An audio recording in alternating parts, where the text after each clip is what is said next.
Hi there, welcome to the first ever Wizard Tracker tutorial. This is Mr. Measham, the Middle School Dean of Students. I'll be explaining a little bit about what our tracker is for and how you can use it to support your student.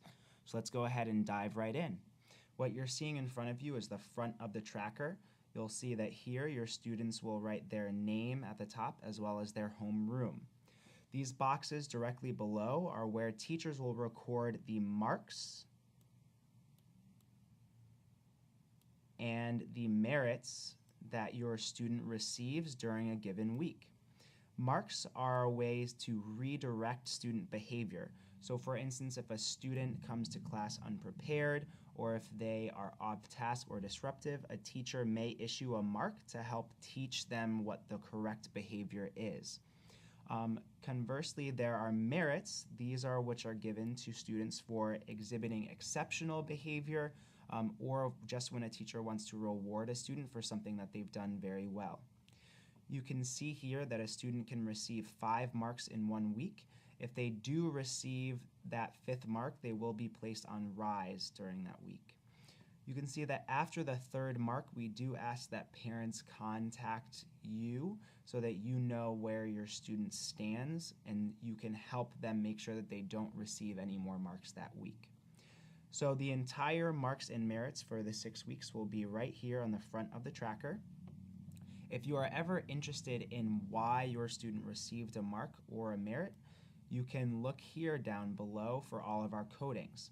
So in these boxes here, a teacher will write their initials so you can tell which teacher gave the mark or the merit, as well as the coding.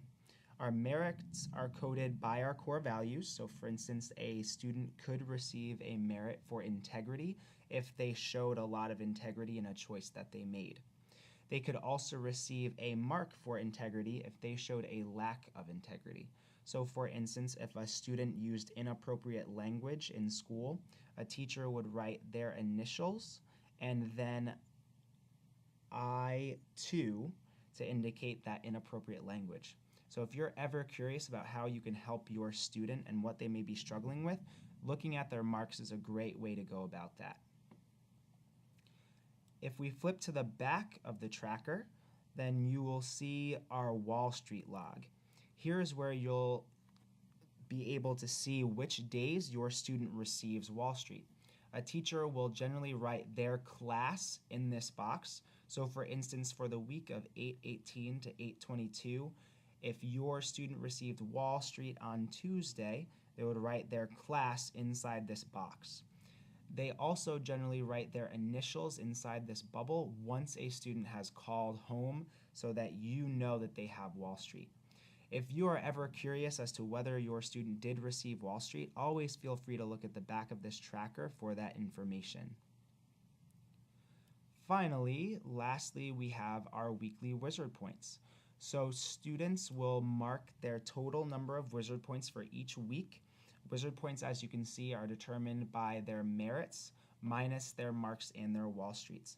At the end of each 6 weeks, your student will tally up their total number of Wizard points that they received. Wizard points will be used for a variety of things throughout the year, so look out for more information coming about how exactly your student can use the Wizard points that they earn. That concludes our Wizard Tracker tutorial. If you have questions, please feel free to reach out to any of your students' teachers or to me, Mr. Measham, the Middle School Dean of Students. Thank you very much for your time.